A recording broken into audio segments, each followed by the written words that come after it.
Hello. As noted in previous videos, finding the full text of non-commercial measures can be tricky. A critical point to remember is not to request measures via ILLiad.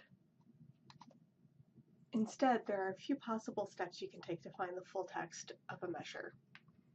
PsycTests, looking in the appendices of the source in which it was published, Google, dissertations appendices, and if you still can't find the full text of the measure, contact the author. So the first step to finding the full text of a non-commercial measure would be to check PsycTests. Remember from the PsycTests video, there are multiple record types for each test. What is the one record type which might have the full text? Only the master record might contain the PDF of the measure. As an example, let's try to find the full text of Short Quality of Life and Quality of Care Questionnaire. Our first step is to use PsycTests. We'll search by title. Typically, when searching by title, the first result will be the test master. We can click here for the PDF. This PDF will usually provide either a full or partial test. This one provides the full test. If you found a measure through doing a topic search, you might find one of the child records first. Remember our search for grief from the PsycTests video.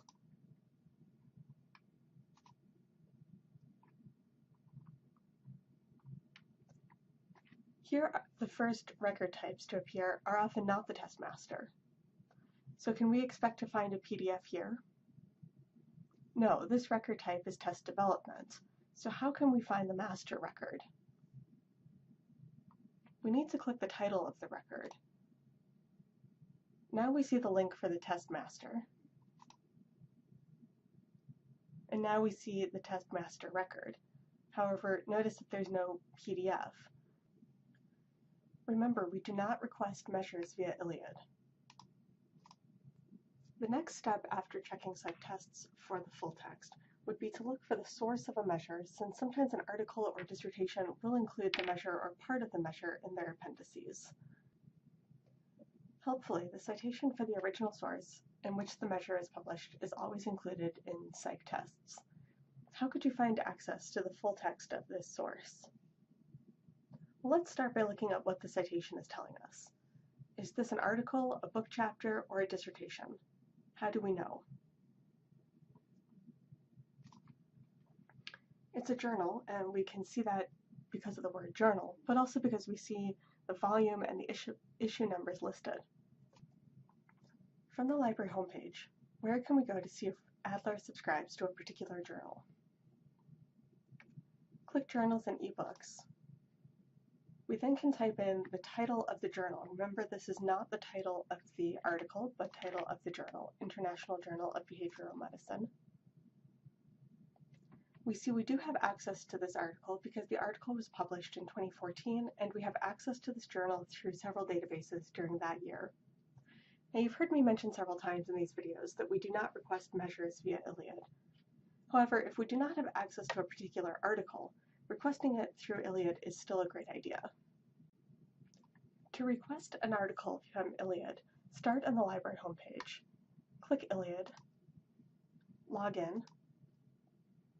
Under New Request, select Article, and then enter the citation in the form here. If neither PsycTests nor the article in which the measure was published have the full text, you can also try a simple Google search. Just be sure to bracket the title of the measure in quotes, which will allow you to find only those words in that particular order. If you still have not found the measure, you can search dissertations. Some will include the full measure in their appendices.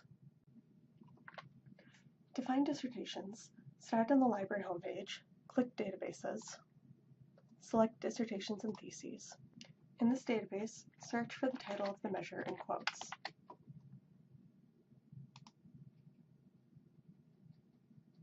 If you find any results, you might need to use Ctrl+F to find where the measure is mentioned.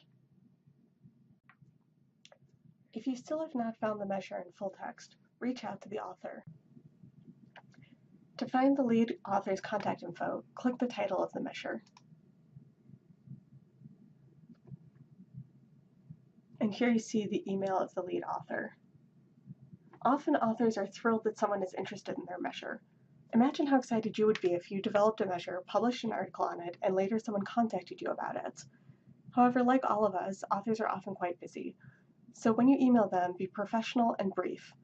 Explain that you have read their publication. Remember, it's smart to have read their publication by this point.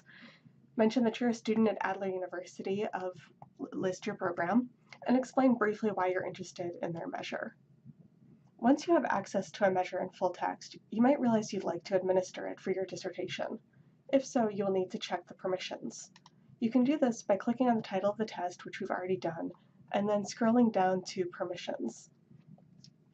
Many tests will state, may use for research or teaching, in which case you may use the measure for your dissertation. In other cases, you might need to contact the author, as we see here. Even if you do not have to contact the author to obtain permission, you might still want to reach out to them if you're interested in their work. Not only might they appreciate hearing that their work has influenced you, but occasionally they might be interested in connecting with you professionally or offering support. As always, if you have questions about these videos or other library-related questions, feel free to reach out to the library or to me directly, or schedule an appointment with me using this link.